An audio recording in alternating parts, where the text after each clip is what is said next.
The 7 Levels of Love, Part 2. The hidden psychology of love no one talks about. You now know that love has 7 levels.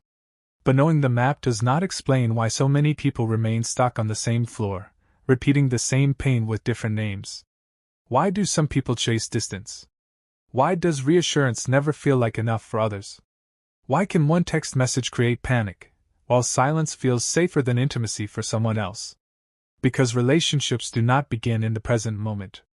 They begin in the nervous system, in old attachment wounds, and in unconscious patterns formed long before we knew the word love.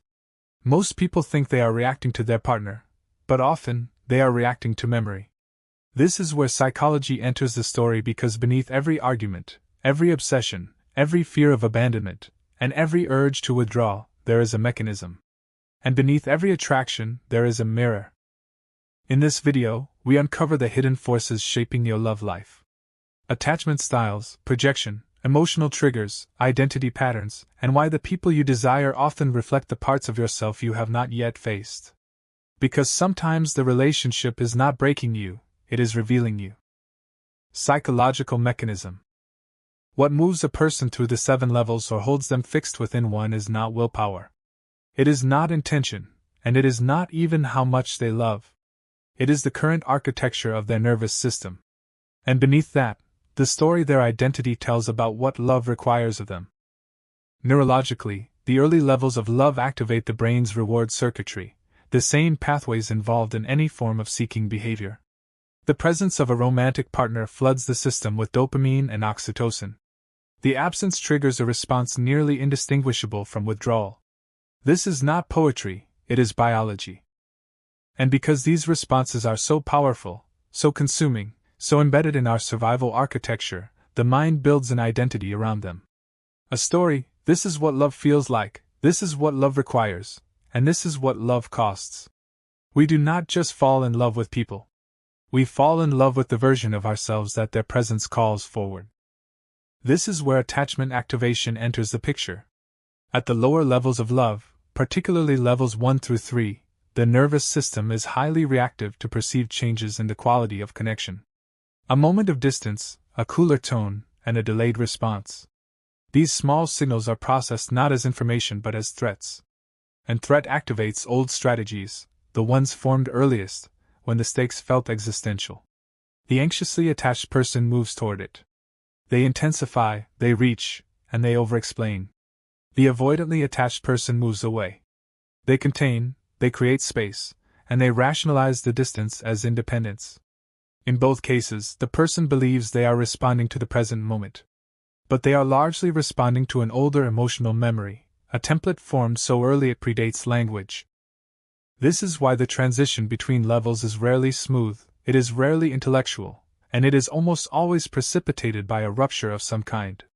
A moment when the old template stops working. When the strategies that once protected the self begin to cost more than they protect. Growth in love is not gradual. It is a series of small threshold crossings, each one requiring the old self to let something go. Identity stabilization and destabilization are the twin engines of this movement.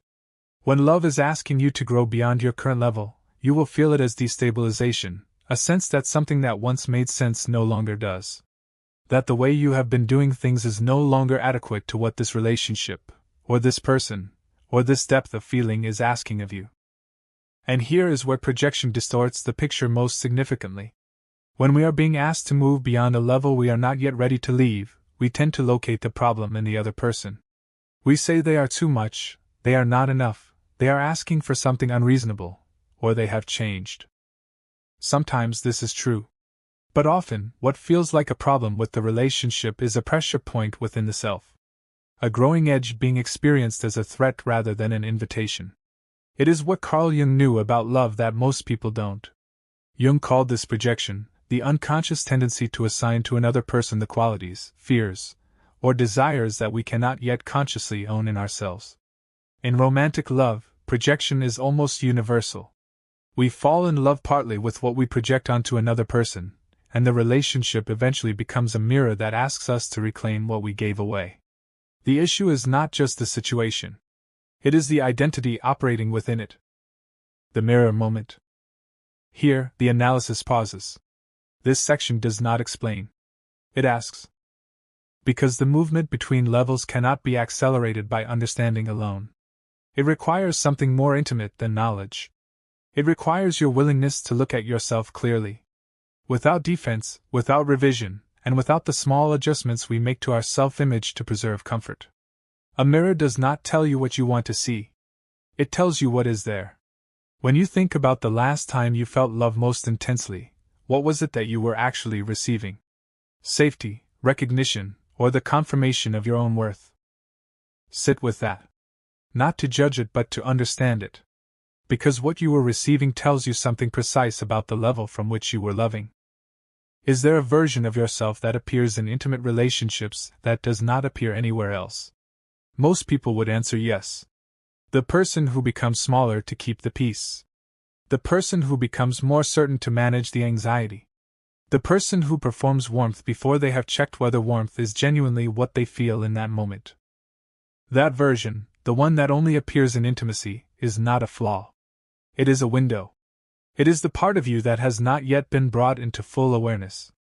The part that is still operating from an older level than the one you consciously believe yourself to inhabit. What do you require of love in order to feel safe inside it? Consistency, proximity, or verbal affirmation. The sense that you are chosen, regularly and visibly. The freedom to be unknown. To maintain just enough distance that the relationship cannot fully see you. Whatever you answered, that requirement is the load-bearing wall of your current level. It is what the structure of your love depends on. And it is also, often, the precise place where the relationship exerts its most consistent pressure. What we require most in love is usually a shadow of what we could not rely on long before love was part of our vocabulary. When intimacy deepens, when another person begins to truly know you, what is your first impulse? To open further, to test the depth of their seeing, to offer something truer than what you offered last time, or to create distance, not dramatically, but in the small ways that are harder to notice.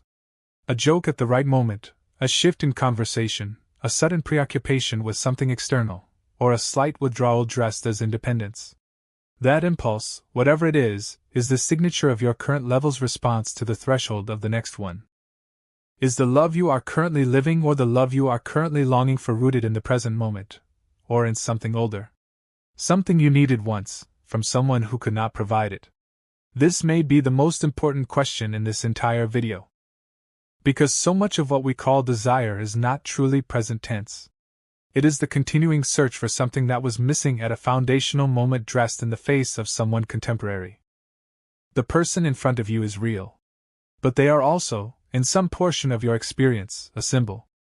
And until you can see clearly where the symbol ends and the person begins, you are loving, in part, an image that lives inside you. The deepest intimacy begins the moment you stop asking someone to be the answer to a question they did not create. Now you can see it clearly. The panic was not just panic, the withdrawal was not just distance, and the obsession was not just passion. It was a pattern. It was the nervous system protecting an older wound. It was identity repeating what felt familiar. It was the mirror showing you what still lived unresolved within. And this is where most people stop. They gain awareness but remain unchanged. Because insight alone does not transform a person. You can understand your patterns perfectly and still live inside them. So the final question becomes: how do you actually evolve? How do you move from anxious love to secure love, from projection to presence, and from repeating pain to creating something new? The answer is not found in another person. It is found in a process. In the next video, we explore the evolution framework. The 3 stages that move a person through the levels of love. Awareness, regulation, and identity shift. Because healing is not random. It has architecture too.